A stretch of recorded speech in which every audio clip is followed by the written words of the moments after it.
Suba Kaskazini.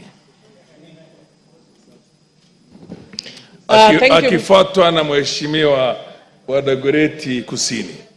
Endelea Mheshimiwa Millie Odhiambo. Thank you, Mr. Speaker, for giving me this opportunity, and also thank you for intimidating us with Kiswahili. There, Mr. Speaker, I have no clue what you have said, but I trust you have said good things. Having said so, Mr. Speaker, I just want to thank the mover for clarifying that this bill was... Mheshimiwa wa Dagoretti Kusini anataka kukupa kukupasha habari. Umekubali? Nimekubali. Tueleze Mheshimiwa. Mr. Speaker, it is just a point of information because the Honorable Millie Odhiambo, a very accomplished member of this House, says that she might not have understood what you said in Swahili. It would be important, Mr. Speaker, for me to even understand, because one of the requirements of any member to be in this House is a proficiency in English and in Kiswahili. And more importantly, for members who even came here earlier than us. And I remember when the elections of 2007 or 2013, when the Honorable Millie was coming to this House, that was the only requirement, even before the degrees requirement. Mr. Speaker, I'd like to establish whether the Honorable Millie Odhiambo was able to pass that test. For your information, she has been here from the 10th Parliament non-stop. She first came into this Parliament as a nominated MP in the 10th Parliament, and she has been elected since, and she's still there. Raising my concern even further, Mr. Speaker. Thank you, Mr. Speaker, though that's not a point of information. That is seeking clarification. And I want to assure my brother that, yes, I passed the proficiency test for Kiswahili of Kenya, not the Tanzanian one that the Speaker is talking. The Speaker has just spoken the Tanzanian Kiswahili. The Kenyan one of Tafadhali Pata Chunga, that one I can manage, Mr. Speaker. But those conk ones, Mr. Speaker, I cannot manage. Mr. Speaker, having said that, I just want to say I support and thank the mover for clarifying that this bill was before the House in the last Parliament because it was looking extremely familiar. And I discovered, Mr. Speaker, that I'd actually given a lot of input and even proposed amendments, and I've seen that some of my amendments were carried, and I'm very appreciative, even though the others that were not picked.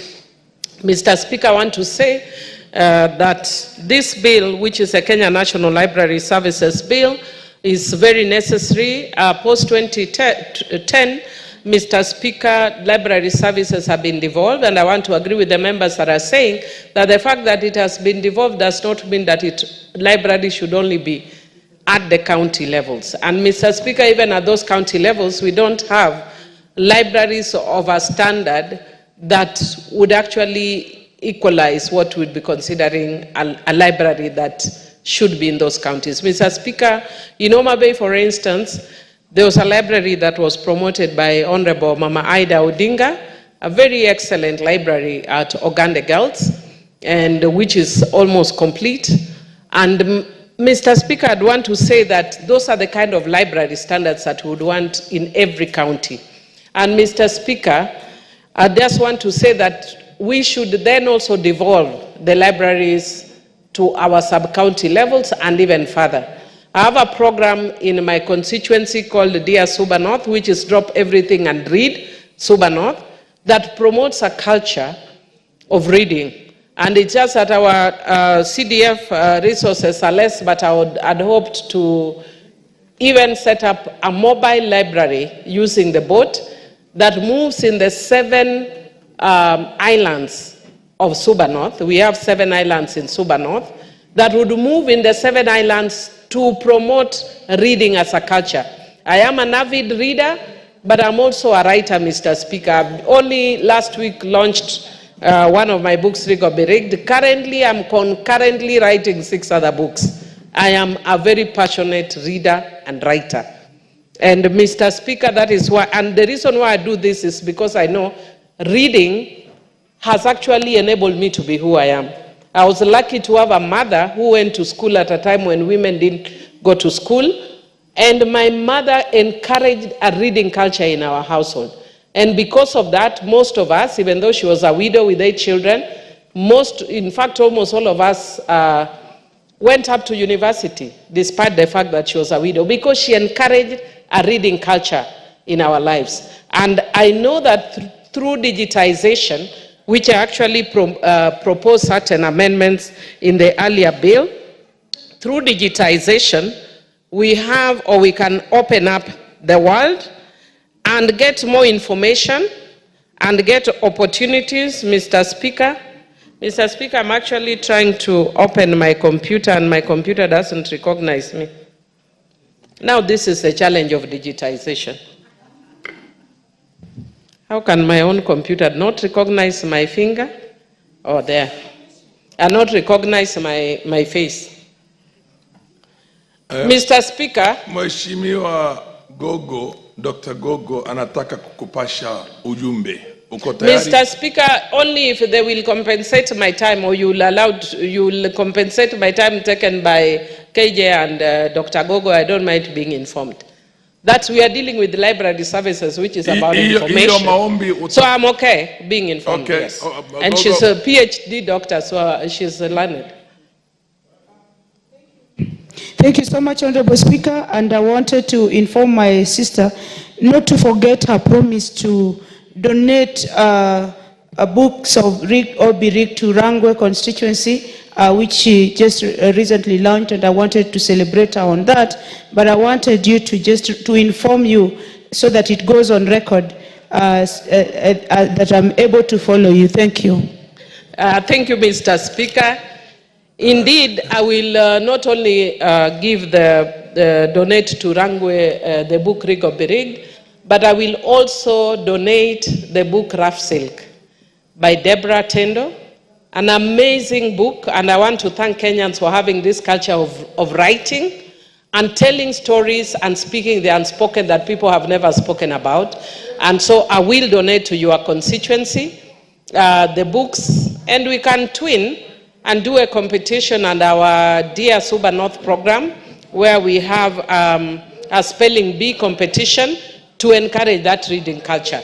We must make sure that our young people are not just experts in Ohangla. Mr. Speaker, I'm an excellent dancer, but when I was in my constituency recently with Honorable Joyce Bensouda, I told the young girls that life is not just about dancing. Because there's a growing culture that young people now think the only thing that we can do is dance weekend to weekend. That dancing is basically to make us relax. But the primary thing is we must progress in other areas, including education. Mr. Speaker, I will be proposing amendments, which I know I proposed in the last session of Parliament. And I think because we are not too used to things that sound conk. Mr. Speaker, I had actually proposed a Kenya Resource Identification Numbers Agency.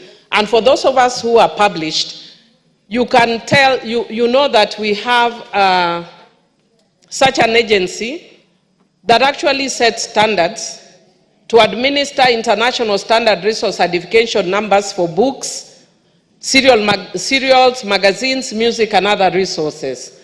And the functions of the agency should be, amongst others, to provide a linkage between the national agency and other international resource number agencies for the purposes of the development of unique identification system for resource identification materials in Kenya, amongst other factors. Mr. Speaker, when I had actually made that proposal, the committee at that time thought it was too complex. But if you look, I wish I had a copy of my book here, I would have shown you that you will see a barcode that has a unique identifier number. And you cannot have that unless you actually have a system, and we have an agency that administers that in Kenya. And Mr. Speaker, it should be for whether music, books, and others. And so I will be proposing further amendments to this bill, but I want to thank the committee that they have taken the issue of digitization, which I had proposed in this era and time. We are moving, even now I'm selling my books and people are more, especially in diaspora, are more concerned about receiving the digital version. Of course, me as a compassionate reader, I have to get the physical version of books. I'm that old school, but we must provide that. I'm also happy that they've also provided for Braille, a version for persons with disabilities. I'm happy about that as well. And Mr. Speaker, in concluding, I just want to say that one of the things, because we are dealing with issues of abuse of girls, no distraction like the dancing that I was talking about. And one of the ways to keep our girls and young boys engaged is to promote this reading culture. Thank you, Mr. Speaker, and I support this bill with proposed amendments. Mheshimiwa wa Dagoretti Kusini akifuatwa na Mheshimiwa Kilgoris. Honorable Speaker, I thank you. And I take this opportunity to first thank the committee led by the Honorable Wanyama for processing, and the committee members of this amazing committee for processing such a good bill for us to be debating. Allow me, Mr. Speaker, to... Yes, the Honorable Millie Odhiambo is on a point of order. Sorry, Mr. Speaker. Mr. Speaker, Honorable KJ, I don't know if it's KJ or Lillian, when one of them was raising the point of orders and had spoken to the issue of attending my lunch. Could I please just say, give my gratitude to the members of parliament who came for the lunch and supported. Members came overwhelmingly, and I just want to thank you. I don't take it for granted. And the office of the clerk, I just want to thank you. Fair for enough. the support. It's not a point of order, but nonetheless, I think it's taken. It's taken with the dignity. Mr. Speaker, I would also like to request that you protect my time. Proceed, I'll protect you. Thank you. And Mr. Speaker, I was thanking the committee under the leadership of Honorable Wanyama and the members of this committee for processing this bill that had come to us in the last parliament. Preliminarily also, Mr. Speaker, because we are talking about libraries and repositories of knowledge, Mr. Speaker, allow me to also congratulate